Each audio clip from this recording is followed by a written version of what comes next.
Jai Hind everyone. Welcome to another episode of the Navjot Singh Show. In this podcast, we have been discussing very important topics with respect to security, geopolitics, strategy. And in today's discussion, we have a special guest, Sir Shri Jitendra Kumar Ojha, sir. Geopolitical and strategy expert. So, welcome to this episode of the podcast, sir. Thank you. Thank you for inviting me, Nojot. So, the pleasure is always mine to have an audience with you. Thank you. Sir, after the American retreat from Afghanistan, we have seen the Chinese presence has increased in Afghanistan as well, with the Bagram Air Base also being potentially under its control and having great stakes there. How do you see from India's perspective? Because India has also been close, trying to being making investments in Afghanistan and trying to safeguard its strategic interests in that area. So, how do you see this Chinese proximity in that part of the world and closer to India and impacting India's interests? Nojot, I will not go for a cosmetic, bureaucratic, diplomatic answer. At one point of time, I must quote, there's a very famous Indian diplomat, very popular Indian diplomat.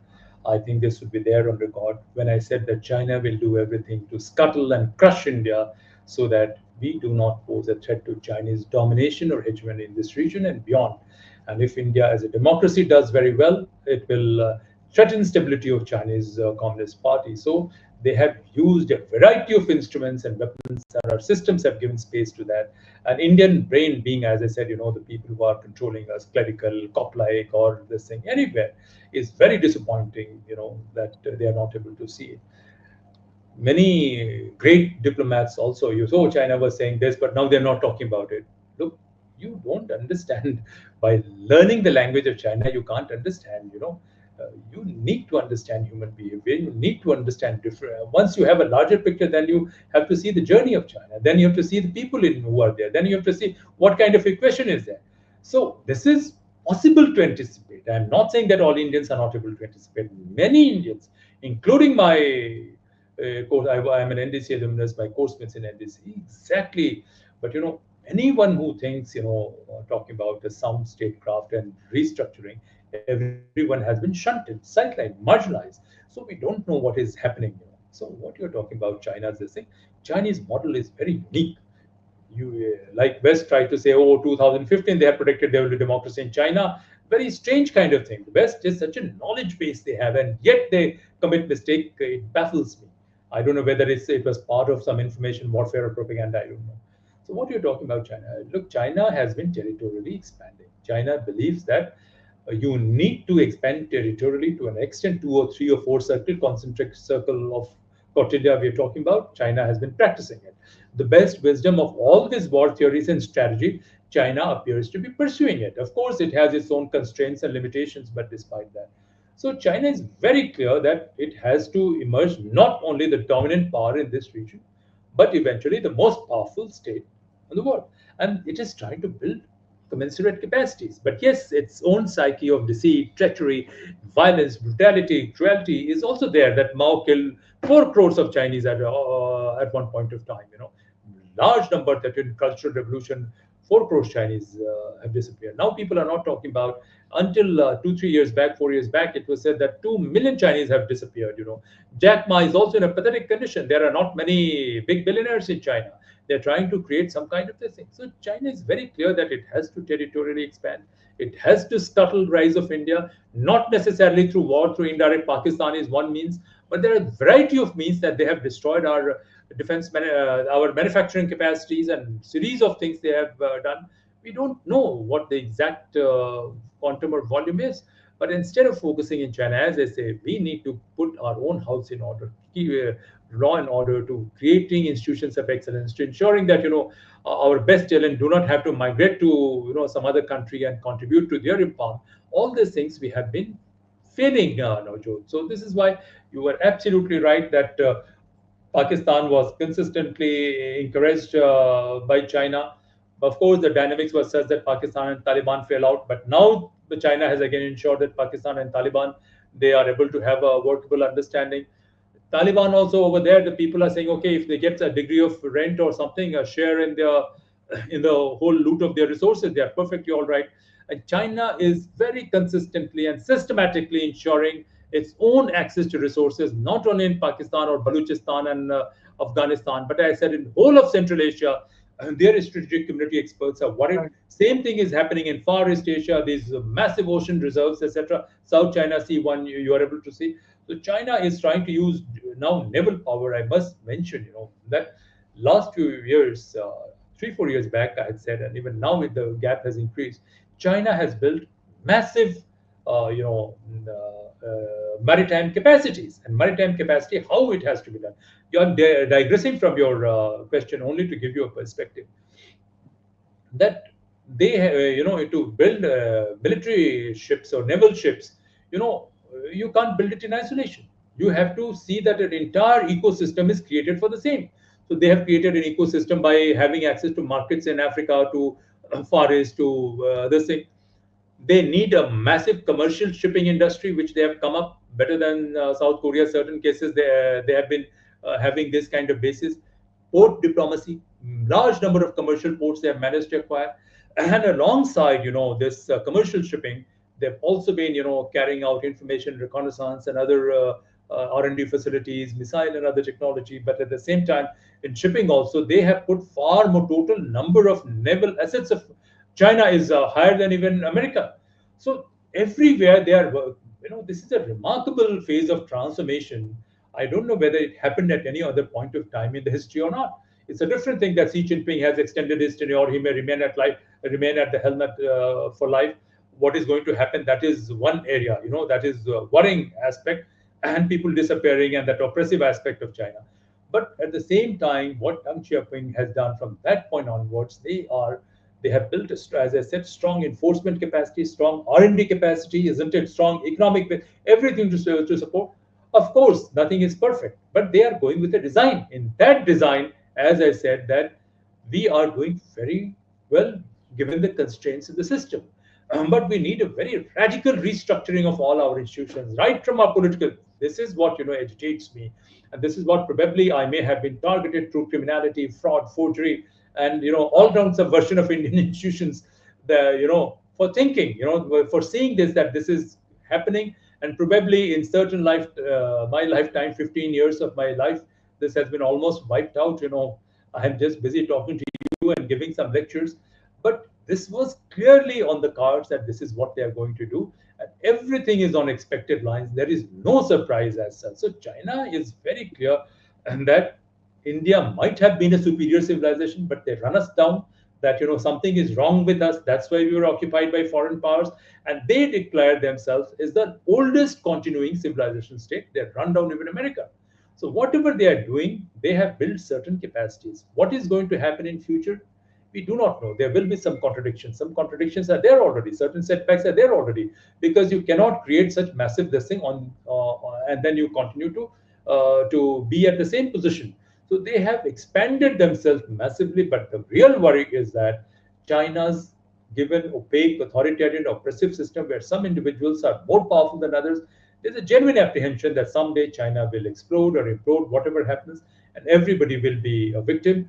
And this is where failure of India to come out with a robust and effective science of statecraft and not GDP, etc. I feel GDP is the most misleading indicator. Of course, that is one of the variables. We have to be proud of some of our achievements. Certain things are happening, but as I said, our fundamentals are wrong. So China has all the wherewithal, all the vision, all the capacity, all this thing, to colonize and recolonize the world, isn't it? So there's a disguised and de facto colonization of many regions, and there is disguised and de facto destruction of capacities of potential rivals of China. They would not like India to even come up. And I will not be surprised that somehow, in a very secretive and other way, if they have rigged some of our systems, and not only our systems, but our psyche. Many old people in the octogenarians, and of course, I'm not too young, but they have their own foggy ideas of 30, 40 years back. They don't even read, because of this clerical wisdom, seniority, they have reached this thing, and they can't think more than tactics. So these are, some of our problems, I would say. It's very worrying, very disturbing, if we don't think only of our lifetime, maybe our lifetime is over. But if we think in terms of, life of a civilization named India, which has been the oldest civilization, has seen many ups and downs, and post-independence India was an opportunity. That opportunity has not been harnessed and utilized properly, because this is why I say statecraft is the most supreme wisdom, requires highest qualities of virtues, do everything, but that's science of statecraft we have not been able to develop. Navjot, I am very passionate about this subject. Maybe I have not been very consistent, but this is a raw nerve when you touch Right. it. We have all the Right. potential. We can do far better, but somehow something is holding us back. And no Indian stakeholder is able to go beyond his or her private immediate interests or tactics. And that is the most disturbing part. So your Absolutely. issues you've raised are very valid. Absolutely, absolutely, sir. जैसे आपने sir बात की about the Chinese maritime dominance. Uh, how do you see, I mean, this Malacca dilemma and India's presence in the southern Indian Ocean? How do you see कि भारत क्या अपना footprint Indo-Pacific में छोड़ पा रहा है? We have collaborations, we have a Quad coming up there. Now we have this, trilateral with Australia and Japan as well. We all have other bilaterals and trilaterals with various countries in the wider Indian Ocean.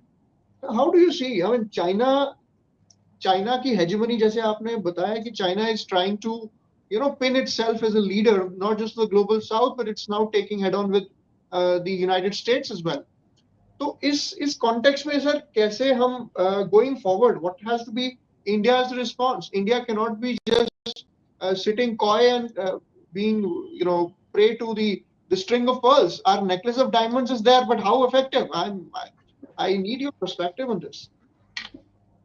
ऐसा है, जैसे मैंने कहा कि China का एक बहुत ही क्लियर विजन है. विजन क्यों है? Because you see, great wall of China was not made by Chinese emperor. अब उन्होंने ब्यूरोक्रेसी को लाते हैं हान डायनेस्टी के एरा में. अब हम बहुत पहले हिस्ट्री में आ रहा हूँ. किसी भी इंस्टीट्यूशन की एक एवोल्यूशनरी ट्रेजेक्ट्री होती है. तो चाइना में जो स्ट्रेटेजिक कम्युनिटी थी, ऊपर नीचे वो होते रहे हैं, लेकिन वो एक कम्युनिटी बनी हुई है, isn't it? थोड़ा सा उसमें सेटबैक लगा, कुछ लगा, और उसको उन्होंने अपने स्ट्रेंथ को हार्नेस किया, हार्नेस करके वो एक बनाया उन्होंने जो स्ट्रेटेजिक कम्युनिटी का है. और आप देखें कि चाइनीज सीसीपी में भी मैक्सिमम मेंबर्स जो है वो इंजीनियर्स हैं या हाईली क्वालिफाइड ये हैं, प्रैक्टिशनर्स हैं. कुछ कमी है भाई, ह्यूमन बीइंग है, कोई परफेक्ट नहीं होगा, और क्लोज सिस्टम है तो आपको फीडबैक नहीं मिल पाता है. तो उनका क्लोज सिस्टम है, तो उससे बहुत सारे और गैप्स भी हैं, उसमें दिक्कतें हैं. लेकिन उसके बावजूद जो उनकी स्ट्रेटेजिक कम्युनिटी है, उसने रियलाइज किया, दुनिया को भी देखा, देखने के बाद उसने सबको क्या देखे कि जैसे जो ऑप्शंस उनके पास अवेलेबल थे, खास करके माओ के बाद, because Mao was a charismatic leader, ruthless military, और बहुत ही उनके पुराने ख्यालात थे, तो लोग चुपचाप रहे. लेकिन माओ के बाद जो है, probably the architect of modern China is Deng Xiaoping. और उसके बाद ही brought about some people, reform वगैरह लाया. उसके बाद भी हर एक स्टेज पे is not only leader, but उनके पास सिस्टम है. हर एक इंस्टीट्यूशन को जो हाई एंड लीडर्स हैं, जो ये है, चाइना में कहते हैं कि अगर आप मेरिटोक्रेटिक हैं, आप ब्रिलियंस है, आप में इंटेग्रिटी है, system will look take you in. You will not have to go through the system, कि सिस्टम आपको अपने आप लेके आएगा, आपको छोड़ेगा नहीं. तो वो उसको वैल्यू करते हैं. और बहुत सारे लोग हर एक स्ट्रक्चर में, हर एक इंस्टीट्यूशन में वो अपना लीड कर रहे हैं, देख रहे हैं. ऑफ कोर्स कहीं ना कहीं उनमें भी दिक्कत है, उसमें भी खामियां हैं, लेकिन फिर भी क्लैरिटी है. तो जो आप कह रहे हैं कि जो नेवल डोमिनेंस का है, स्टेट ऑफ मलक्का की आपने बात की, यहाँ की, दे हैव वेरी क्लियर कि क्या क्या पॉइंट्स उनके लिए जरूरी है.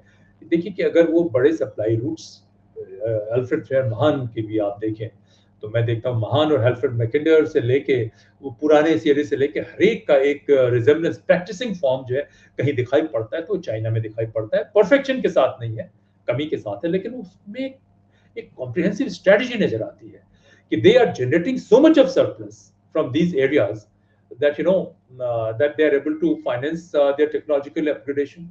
Now entire maritime power is dual use power. हर एक पोर्ट वॉर के समय में वो मिलिट्री एसेट बन सकता है, नॉर्मल ये में it's an instrument of commercial power. And commercial power, economic power and military power, they supplement each other, provided you have this thing of technology. Technology पे भी R&D पे बहुत इन्वेस्ट कर रहे हैं. जैसे मैंने कल भी कहा या शायद आज भी कहा कि मैक्सिमम कंपनीज जो है उनकी पीएसयू हैं, वो जो है शॉर्ट टर्म प्राइवेट सेक्टर जो है लॉन्ग टर्म रिसर्च पे, फंडामेंटल रिसर्च पे इन्वेस्ट नहीं कर सकते हैं. They expect a return to come out quickly. But PSUs have deeper pockets. They can wait for returns to come out. They can invest in a sector where returns will take generations also to come out. But somehow उन्होंने structure किया है जहाँ पे quality of effort. This is what my assessment is. I don't know details. I keep on talking to Chinese experts, people who are visiting China, etc. So quality of effort, and quality of effort not as a performer but as a leader also, as an innovator also. They are trying to measure that. हम क्या है, हम social justice, जितनी जिनकी population उनको उनके साथ distribute कर दीजिए, everybody should get a licence to loot this country, isn't it, about the basis of your identity? This psyche has been rigged now, Joe. This psyche, I'm 100% convinced that those who are trying to divide India on the name of religion or caste, they are definitely foreign agents. They don't deserve to be treated with respect. I'm sorry about it. And those who are genuine leaders, they should have the capacity to persuade. By universal access to education दीजिए, universal access to health care दीजिए, नहीं हो रहा है. तो हम हाँ, हम तो अभी भी एक कॉलोनाइज देश के हिसाब से हम सोच रहे हैं. So our this thing has really gone along. So what they are trying to, their naval strategy, they realize it is critical for their economic power, it is critical for their global dominance, and they are acting accordingly now, Joe. So nothing is surprise. There's a very well laid out design that marine resources they would monopolize, even in Indian Ocean area, even in our area. It is expected they are exploiting a lot of marine resources, and they have Correct. a vision about the world that they are going to dominate the world at whatever point of time. They may not declare it. हम document को देखते हैं, हमारे बड़े diplomat भी क्या कहते हैं कि वो डॉक्यूमेंट को दे, इसके डॉक्यूमेंट में ये लिखा है. मैंने कहा इस तरीके सोच से निकलिए और उसको देखिए कि किस डायरेक्शन में चीजें जा रही हैं. उससे आप देखिए, उसमें देखने की हमारी कैपेसिटी नहीं है. आप विजडम की बात करेंगे, बहुत से लोग आपकी बात इससे नहीं सुनेंगे कि भाई इनका रैंक क्या है, इनका स्टेटस क्या है, इनकी बात हम नहीं सुनेंगे. भाई जिनके गेस्ट हैं उनका रैंक स्टेटस क्या है, उसकी बात हम नहीं सुनेंगे.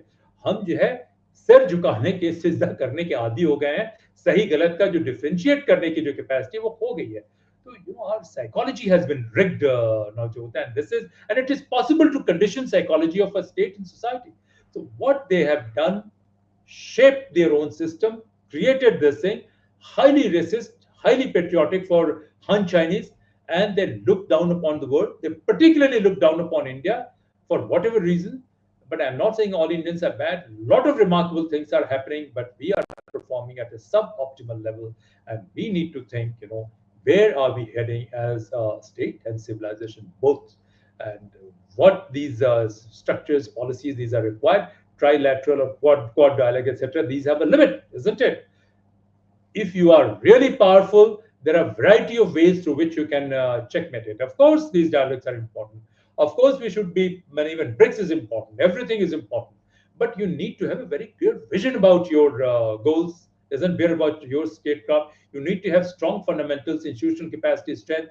What are your weaknesses also? We can't follow American model, Chinese model. They have their own strengths and weaknesses and vulnerabilities and priorities.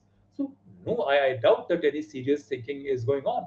हमारी तो सारी मीडिया चीयर लीडर है, जितने थिंक टैंक है वो कहते हैं कैसे हम गवर्नमेंट के सपोर्ट में या गवर्नमेंट के ऑपोजिशन में है. मैं कहता हूँ यार भारत के सपोर्ट में आइए, गवर्नमेंट और ऑपोजिशन का गेम नहीं है. Destiny of this country should not be left at the mercy of this power squabble between two sets of political forces, none of Right. which have a strong vision about this country or this civilization. So that way, maybe Xi Jinping is ambitious, he has this thing, but Chinese have created a very robust vision about their state, their civilization, and strong structures, I would say, and capacities.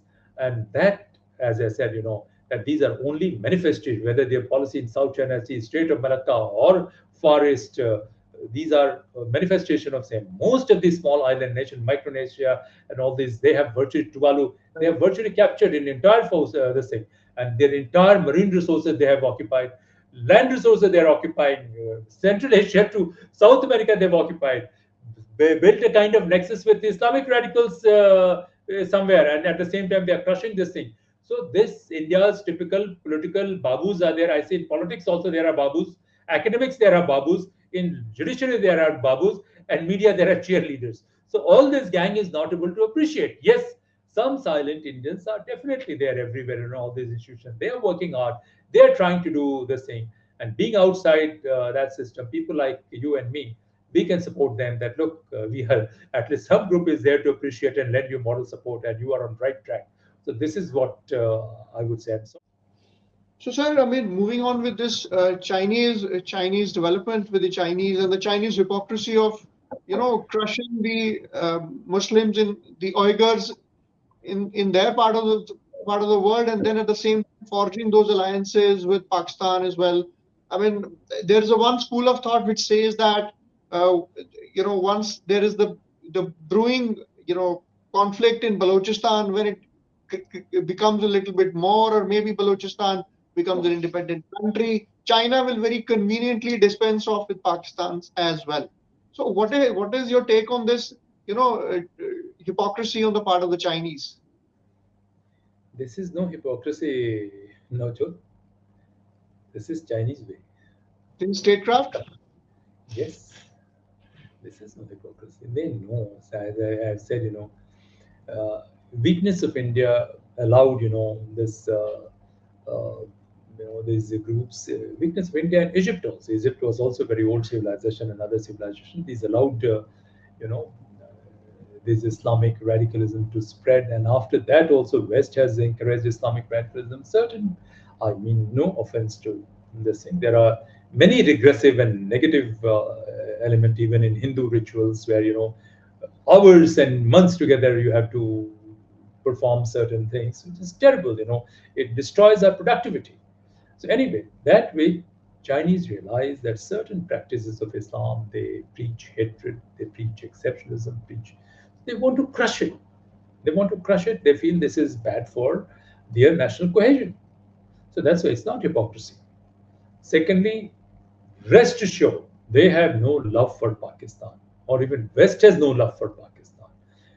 India is a big country with long history, long roots. We have not yet been decimated. But now some Indians who are trying to ape like Pakistanis, brainless people, I'm sorry to say this thing, mean no offense to them. They're generally, everybody has become an expert on diplomacy, warfare, and the same what is to be done by reading two books, including some uh, one. I don't want to use a negative word, but I'm yet to see such Sorry, a clownish sorry, TV anchor who says that he has a degree in MPhil and he knows everything by virtue. So these are people. So there's a problem. sorry So to interject. Sorry to interject there. You mentioned about people reading two books and becoming an expert in diplomacy and geopolitics. That is too far. I mean, people read two articles and they become an expert, sir. I So that see. also. No, some clownish journalist. Oh, he thinks he invited me after that. I stopped going on media. What I don't want to name. So this is the poverty of mind that I'm powerful and I will do whatever I wish to. This is Right, sir. why I say, this is a very serious science, and I'm so happy you're trying to take ideas out of my mind, my perspective. So I'm also enjoying being with you. So what you are saying, hypocrisy is no hypocrisy. Every country, I have also coined a phrase, and I call it strategic psyche. How a Strategic. state is like psyche, how a state behaves in areas of realms of diplomacy, realms of this is not, I have not copied many of my ideas. I say and it gets reflected somewhere else. I'm not careful about this intellectual property right and things like that. Many of my ideas, phrases written here and there, many of these have been stolen, also physically stolen, and the thing is still, I said, perfectly all right. I'm happy that if somebody itself is promoting my idea, it's okay. So strategic psyche is what? How a state, like individuals have a body, state also has something, and it evolves. So China has a strategic psyche. It has seen its ups and downs. They are also human beings, isn't it? One negative part and positive part are both there. Negative part brings down a state. That's why every 300 years, 400 years, China goes down, then it regenerates, resurrects. This is what happened. So Chinese strategic psyche is what? Elitism, a degree of elitism is always there. Whatever you can say. Not, I wouldn't say they are Confucianists, etc. Not simple. Series of Chinese philosophies. The legalism is there, isn't it? Also in Chinese philosophy, Shanyan, a good number of Lao Tzu, but they have also taken things from India or Indian ways, isn't it? So what I'm trying to say that they are very clear that they have to expand territorially. They have to expand. They're also very clear that you take, we are having caste, they don't have caste, but still there is the perception that people who have struggled in their life amidst poverty, they need to be watched. They cannot become practitioners of statecraft. So most elitist society in China is, so they say in entire history of China, only two commoners have been at the top. One was Liu Bang, founder of Han Dynasty. And second, people say Chiang Kai-shek. Even Mao was considered, I've told maybe told you earlier also. So degree of elitism means continuity is there in the science of statecraft. Their practitioners of statecraft are there. So they are very clear that some of these Islamic practices, etc., if they allow it in the name of free speech, etc., that will fracture their national cohesion. So they crush this identity of these people. And as you say, of course, rulers are not. Sometimes they have gone wrong. That throughout Chinese history, if you see people, ordinary masses, peasants, etc., they have worked hard to create a facility, and the rulers and elite, they have lived in opulence. But yet, in between them, something has happened because of whatever reason you can say, Confucianism or whatever, that some degree of rulers have been very good to masses and then very harsh to the elite. Even if you see their some of their serials also, that how yellow emperors, say yellow kings were virtuous. So it's China has developed a unique strategic psyche. Part of this psyche is that they will go and capture only the Han race and descendants of yellow kings. They are superior people. Rest are inferior. But once they follow their rules, they will eventually be co-opted. So Sinicization. This was there at one point of time. It had died down, but what Xi Jinping has brought out his own thought, isn't it, and trying to say that, oh, China's civilization he's talking about, he's not talking much about Marxism. So all these things point out to one thing, that Chinese bureaucracy has enormous capacity to implement. They have created strong domains of experts everywhere, including statecraft to technology to politics everywhere. And they are very clear on a path of expansion and agenda where rest of the world will be colonized. Anyone within China, etc., threatens, of course, they will be taken care of. Anyone who's personally very ambitious, you see many, flamboyant leaders, they were taken care of, they were decimated. Treachery, brutality, cruelty has been part of Chinese psyche ever since China evolved. Secrecy, deception, part of Chinese psyche. So, when you're trying to study, and when I see certain attributes which were there 3,000 years back are there even now. Some of these, not all. Certain areas, they have evolved. India, compared to that, we are a unique cocktail. We have been influenced by, whatever you can say, Islamic, this thing, part of, pre-Islamic values, etc. There, some West we have adopted, and somewhere we are lacking. We are one state, one civilization. If you really, when I talk about Indocratic science of statecraft, if you build, maybe this can change course of history, but not in your lifetime, but of course in due course. So we don't have that strong strategic community. Our people are more anglicized in the English, isn't it? Our so-called educated bureaucrats and diplomats, and sometimes, many a times when I listen to them, uh, one gets disappointed. Of course, some very wise people are also there. I'm not trying to run them down, but the whole space is dominated by this share of people, and we lack that clarity, we lack that commitment. And that particular community, endowed with this wisdom, endowed with this integrity, equipped with this vision about their state and their civilization, they are working hard, irrespective of who is there. As I said, they are a mixed bag, and compared to that, China is going on a very clear trajectory, but it has its own weaknesses. Maybe some external powers would, if they know this part of statecraft is never practiced openly, isn't it? There is a degree of secrecy. Maybe they will try and disturb it. But as of now, if it dispenses with Pakistan, will be very natural. Pakistan will be helpless. Pakistan will have no option. But when it goes to Balochistan, it will try to, build a stable equilibrium with Balochistan, prop up some people, and see that, a bigger part of Baluchi resources goes to China. Some people benefit. This is what they have done in whole of Africa. Whosoever is in a position to control that area, they are friends with that. Number of African politicians, they have ditched them, because as long as they felt that this person was in a position to protect Chinese interests, they said perfectly all right. So all the political rivals have been vying for Chinese support. So they're very ruthless. You can say hypocrisy, but as far as their science of statecraft is concerned, as far as their goals are concerned, it shows clarity, it shows ruthlessness in pursuit of their principles of statecraft. Of course, they have been corrupt, because most of the Chinese also, they have been very oppressed people. So once these oppressed people, even if they have come in the fold of elite, etc., so all of them, they don't have that level of integrity or self-esteem. And I have said, only psychologically weak people fall to, they succumb to this temptation of corruption. In India, what has happened? Our entire societal space has been rigged that without corruption you cannot thrive. Moment you talk about integrity, you challenge corruption, you are a threat to the system. So you have to be collectively weakened as a race, as a society. But China has maintained some differentiation there. So let us not call hypocrisy, let us not praise them, let us see China the way it exists, very ruthlessly, very scientifically, and be very clear that what it is pursuing, not that we have to follow China. We need to have our own vision, which we have not allowed to come in public domain. Not only vision is sufficient, we need to smartly and interestingly, scientifically think how to build capacities to pursue that vision. We have not done Right. that. We are clerically analyzing certain things from West, certain things from here, and then we are coming out with these ideas, and then we are waiting for TRP and all this thing. We think everything depends on numbers, so whosoever has bigger number is the wisest man. So China has been very clear that this democracy, all this is useless. They are very clear. This is how to go about it. They are not perfect, but there's clarity. Now it depends, Navjot, people like you and others in your community, I would say leaders in different sectors, what kind of social ecosystem you are able to build, what kind of intellectual ecosystem you are able to build, Right. what kind of institutional capacity we are able to build.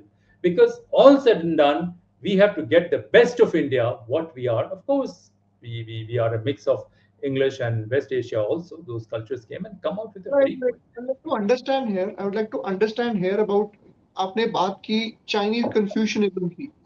You said that Chinese civilization is legalism की not. बात की, legalism की Sorry. भी बात की मैंने, Chinese legalism की भी बात की, चाइनीज दूसरे लाओत्जू की भी बात की, बहुत सारे चाइना में फिलोसफर है. Confucianism is of course most dominant school of thought. Please. तो मैं ये कंपैरिजन एक समझना चाहूंगा about our ethos, Indian ethos, and purely on the basis of ethos and civilization, our civilizational history and Chinese ethos. I mean, what makes China stand out? उनके उनका जैसे आपने confucianism, Lao Tzu और जो भी उनका, it's not rooted शानयान particularly. Legalism. Yes, yes. The various dynasties, the rich culture they have. What makes that stand out? I mean, when we compare it to the Indian context. देखिए, पहली बात तो मैं कहूँगा, sorry you have said that we should go in English and Hindi both. पहली बात तो ये कि हमारा इतिहास जो हमें पढ़ाया जाता है शायद वो पूरा नहीं है, और no history can be genuine and history has to be reinterpreted. And जैसे हमने कहा कि आवर कल्चरल फुटप्रिंट और civilizational footprint was there in whole of Asia, so कुछ ना कुछ तो हमने सिस्टम स्ट्रॉन्ग थे till you can say early Gupta era. Of course there was bureaucracy, efficient bureaucracy was there, and of course ये fracture होते रहे हैं. It is said, that much before China was united by, Qin dynasty ruler in 3rd century, 4th century BC, 321 BC or so is the time that a small composite, this thing of China came up. Right now, that 2/3 to 3/4 of China is occupied territory, not Han China. So, Tibet ko le le, Xinjiang ko le le, Inner Mongolia ko, these are Manchuria ko, these are all later on additions in China. So anyway, so that China was very small, and we 7th century BC we were having some kind of revolt in India that that we were degenerating, and 200 movements were going on this subcontinent. So this statecraft etc. had degenerated at that point of time. So Kautilya's phase or Maurya, these came more as a resurrection. Original phase had been much different and much older. That's why Japanese ancient history respects India, Chinese ancient history respects of India. That's why these footprints are there almost everywhere. Java, Sumatra, Borneo, Singapura, isn't it? Singaporeans themselves admit it. So it was there. So what went wrong? So maybe somewhere we, as I say, we lost the science of statecraft. The wise people. You take I will digress a little bit. You take the case of Egypt, or take the case of China. Those who were religious class, spiritual class, they only became rulers. Take the case of Persia. The god, these pyramids were built because it was believed that pharaohs will go to the tip of the pyramid and from there will meet sun god. So this myths, mythology, and this superstition, all these, even in Greece, ancient Greece, these were all mixed up, to establish psychological dimension of domination of the people. This is what you can say. Religion was used. This is my understanding. I'm not saying this is universal truths. Everywhere it happened. But India, they said, the so-called spiritual class, they will pursue knowledge, and they will act more as custodians of governance. Even there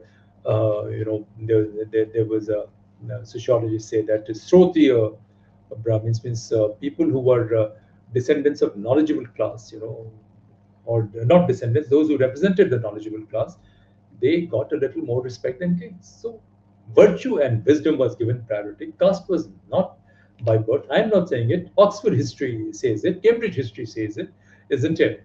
And that caste was a later era addition. Otherwise, for a long time, same children in the same household, they went to different varnas, not caste. Caste was again a British creation, it is believed. Much later era distortion, isn't it? It happened. And these, they say, was impacted by some other external influence. But this was a strength ethos values we are talking about. Most of these ethos values of civilization that has been dominated by others, wiped out by others, some of the remnants are left. But we were the oldest humanist civilization. We don't have massive monuments and structures like pyramid. Reason was that there is no record of organized and institutionalized slavery in India. All big mega structures, whether Forum of Rome or Great Wall of China or Great River System of China, or you see Pyramid of Egypt, all these were made by slave laborers. Generations of people, their life was wiped out because there was so much of violence. So Indians learned because of Dr. Radhakrishnan says that the whole place was so bountiful, nature provided for everything, and they had so much of leisure to invest in philosophy and think, maybe. But I believe that it was much more than that. That some of our innovators of earlier era, who this advancement in science, astronomy, mathematics, with such precision they were able to carry out. So they had devised a wonderful science where objective of governance was betterment of the world, betterment of society. But somehow we lost track, maybe because of entitlement, because of hereditary privileges and discrimination. Somehow it came because whenever a civilization reaches the top, naturally a lot of unnecessary rituals also come.